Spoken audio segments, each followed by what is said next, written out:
Another breaking news. మాజీ మంత్రి Maheshwaram Congress MLA Sabitha Indra Reddy కాసేపట్లో టీఆర్ఎస్ తీర్థం పుచ్చుకోనున్నారు. ఇప్పటికే సీఎం కేసీఆర్ అపాయింట్మెంట్ కోరారు సబిత.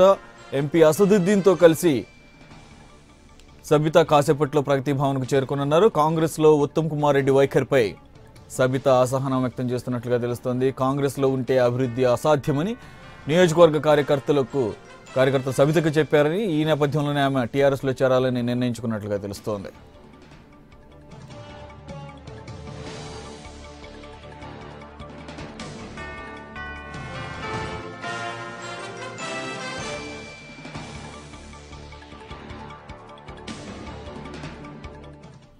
ఇక పూర్తి వివరాలు మా హైదరాబాద్ ప్రతినిధి కె శ్రీనివాస్ అందిస్తారు.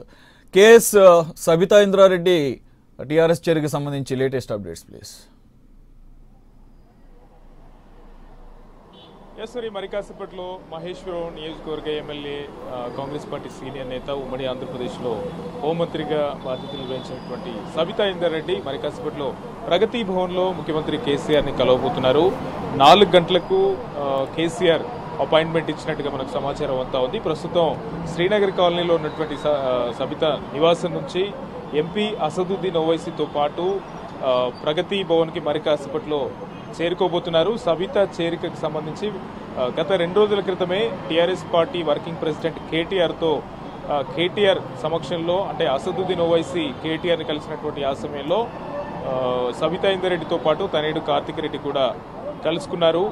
టీఆర్ఎస్లో ఎందుకు చేరుతున్నాం, టీఆర్ఎస్లో ఒకవేళ సబితా ఇంద్రారెడ్డి వస్తే పార్టీలో ఏ విధమైనటువంటి ప్రియారిటీ ఉంటుంది అనే దానిపైన కూడా కేటీఆర్తో ఇప్పటికే ఒక దఫా చర్చలు జరిపారు. దానికి సంబంధించి పార్టీలో ఇచ్చేటువంటి ప్రాధాన్యత మీద అధినేత కేసీఆర్ నుంచి ఒక క్లారిటీ సబితా ఇంద్రారెడ్డికి వచ్చింది. దీంతో ఇవాళ పార్టీలో చేరేందుకు ఆమె రంగం సిద్ధం చేసుకుంది. మరి కాసేపట్లో ప్రగతి భవన్లో కేసీఆర్ని కలిసిన అనంతరం టీఆర్ఎస్ పార్టీలో చేరుతున్నట్లు సబితా ఇంద్రారెడ్డి ప్రకటించబోతున్నారు.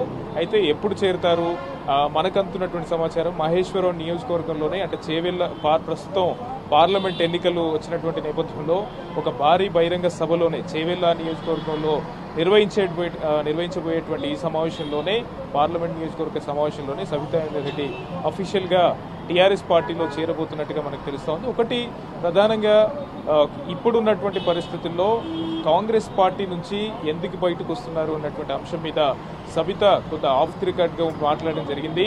ప్రస్తుతం ఇప్పుడున్నటువంటి తెలంగాణ కాంగ్రెస్ నాయకత్వం పూర్తిగా లోపించిందని, ఉత్తమ్ కుమార్ రెడ్డి నాయకత్వంలో పార్టీ రోజు రోజుకు మరింత దిగజారుతుందని, పార్టీలో ఉన్నటువంటి సీనియర్లకు ఒక పూర్తి స్థాయి ప్రాధాన్యత లేదు అనేది ఆమె చెప్పుకొస్తున్నారు. ముఖ్యంగా తనేడు కార్తిక్ రెడ్డి 2014లో చేవెళ్ల నియోజకవర్గం నుంచి ఎంపీగా పోటీ చేశారు. ఆ తర్వాత అప్పుడు కొండా విశ్వేశ్వరరెడ్డి చేతిలో ఆయన ఓడిపోయారు. అయితే ఈ 5 ఏళ్ల కాలంలో నియోజకవర్గంలో మళ్ళీ ఈసారి ఎంపీగా పోటీ చేసేందుకు కార్తిక్ రెడ్డి ఒక గ్రౌండ్ వర్క్ ని పూర్తి చేసుకున్నారు. కానీ అనూహ్య పరిణామాల నడుమ అసెంబ్లీ ఎన్నికల కంటే ముందు చేవెళ్ల టీఆర్ఎస్ ఎంపీ కొండా విశ్వేశ్వరరెడ్డి టీఆర్ఎస్ నుంచి కాంగ్రెస్ లో చేరారు. ప్రస్తుతం ఆయన ఈ ఎంపీ ఎన్నికల్లో చేవెళ్ల నియోజకవర్గం నుంచే మళ్ళీ కాంగ్రెస్ పార్టీ తరఫున పోటీ చేస్తున్నారు. అయితే ఈ పరిణామాలన్నీ కూడా సబితా ఇంద్రారెడ్డికి, ఒక జిల్లా సీనియర్ నాయకురాలుగా ఉన్నటువంటి సబితకు తెలియకుండానే జరిగాయని, అధిష్టానం తన కుటుంబానికి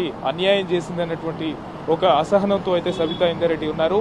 ఈసారి కూడా మళ్ళీ తనయుడు రాజకీయ భవిష్యత్తు దృష్ట్యా కాంగ్రెస్ పార్టీలో ఉంటే అది చాలా ఇబ్బందికరమైనటువంటి పరిణామాలు ఉంటాయనుకున్నటువంటి సబిత ప్రస్తుతం టీఆర్ఎస్ పార్టీలో చేరబోతున్నారు. ఇంకొకటి, మహేశ్వరం నియోజకవర్గంలో చాలా పెండింగ్ ప్రాజెక్టులు ఉన్నాయని, అవన్నీ కాంగ్రెస్ పార్టీలో ఉంటూ అక్కడ నెరవేర్చుకోవడం సాధ్యం కాదని నిన్న ఉదయం నుంచి రాత్రి వరకు నియోజకవర్గ కార్యకర్తలతో సమావేశం నిర్వహించారు. ఆ సమావేశంలో పెద్ద ఎత్తున అనుచరులు కానీ పార్టీ నియోజకవర్గానికి సంబంధించినటువంటి ముఖ్య నేతలంతా కూడా ప్రస్తుతం ఆమెతో పాటు ఒక పూర్తి స్థాయి నాయకత్వం టీఆర్ఎస్ లోకి చేరేందుకు సిద్ధంగా ఉన్నామని, ఒకవేళ చేరినటువంటి పక్షంలో